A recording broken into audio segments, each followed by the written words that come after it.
Assalamualaikum warahmatullahi wabarakatuh. Selamat pagi anak-anak. Semoga kalian dalam keadaan sehat dan senantiasa semangat untuk belajar online. Baiklah, untuk pertemuan hari ini kita masuk ke pertemuan ketiga untuk mapel komputer akuntansi. Ada beberapa hal yang akan kita bahas. Jadi hari ini kita akan membahas bagaimana cara menginstal program Mayop.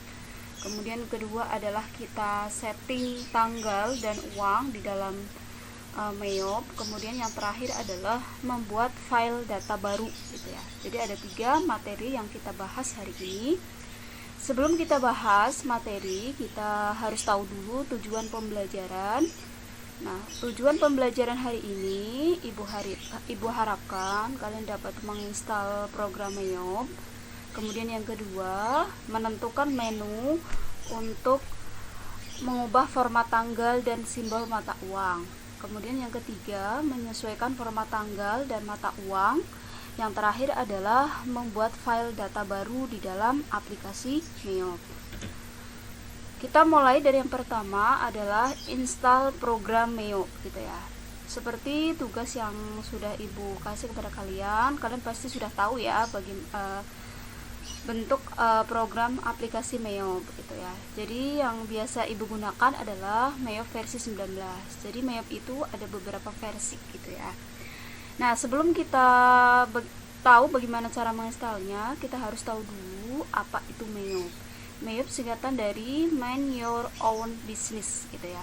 Jadi Mayop Accounting adalah aplikasi akuntansi terpadu yang memadukan beberapa modul dengan fasilitas lengkap, fleksibel, dan mudah digunakan sehingga menghasilkan laporan keuangan dengan cepat dan akurat gitu ya.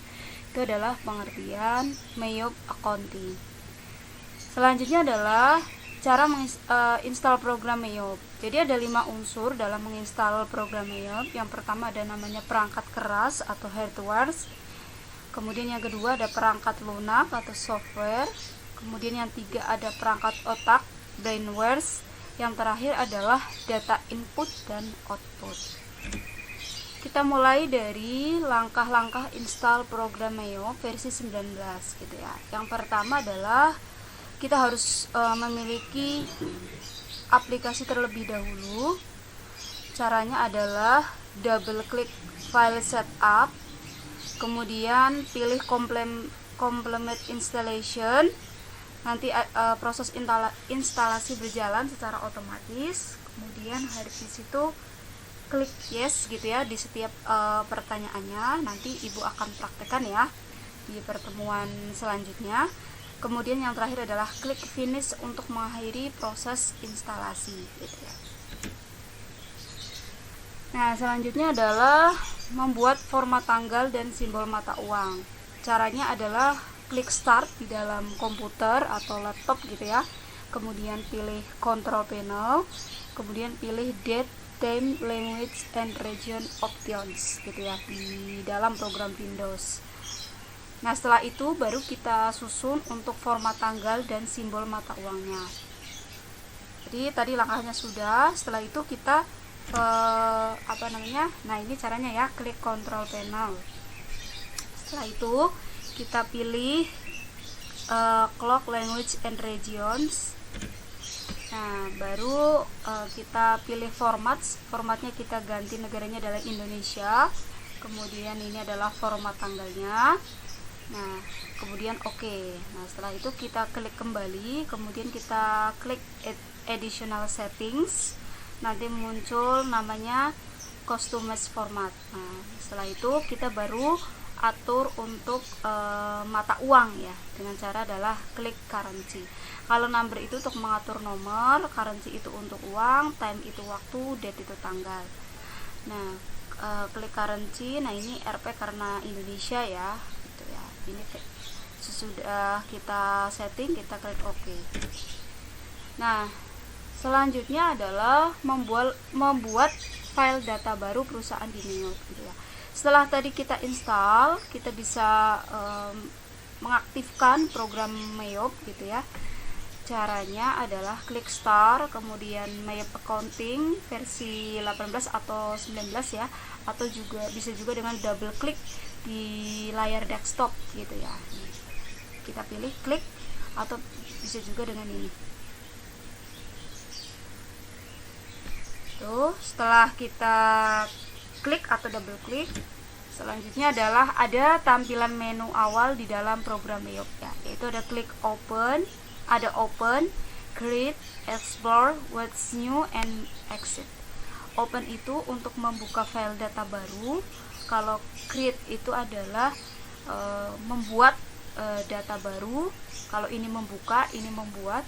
Explore itu adalah melihat contoh-contoh perusahaan gitu ya, atau yang telah menggunakan Mayop, aplikasi Mayop gitu ya. What's new itu adalah kita akan melihat versi terbaru apa di dalam program Mayop tersebut gitu, karena biasanya beda-beda versi itu ada menu-menu baru yang berbeda gitu ya.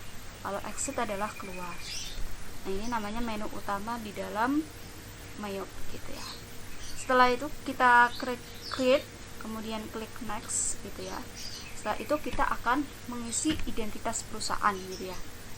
Jadi yang tidak boleh dikosongkan adalah nama perusahaan atau company name. Kemudian klik next. Nah, ini kita isi data namanya sesuai dengan data atau soal yang kita miliki. Kemudian setelah itu klik next ya. Setelah mengisi data, kita akan mengisi periode akuntansi gitu ya. Periode akuntansi gitu ya. Setelah kita isi, ini jangan sampai salah ya periode akuntansinya, jadi harus dilihat lagi benar-benar soalnya gitu ya. Nah, di periode akuntansi itu ada current financial year, berarti tahun akuntansi atau periode akuntansi yang berjalan. Last month financial year itu berarti akhir periode, biasanya Desember. Conventional itu awal dari periode transaksi, jadi bisa bulan Januari, Februari, jadi tergantung soal. Kemudian number of counting itu kalau tidak ada penyusuan kita pilih 12, kalau ada penyusuan kita pilih 13 gitu ya. Baru kita next. Nah, setelah itu ada konfirmasi periode akuntansi gitu ya, untuk mengecek kembali gitu ya.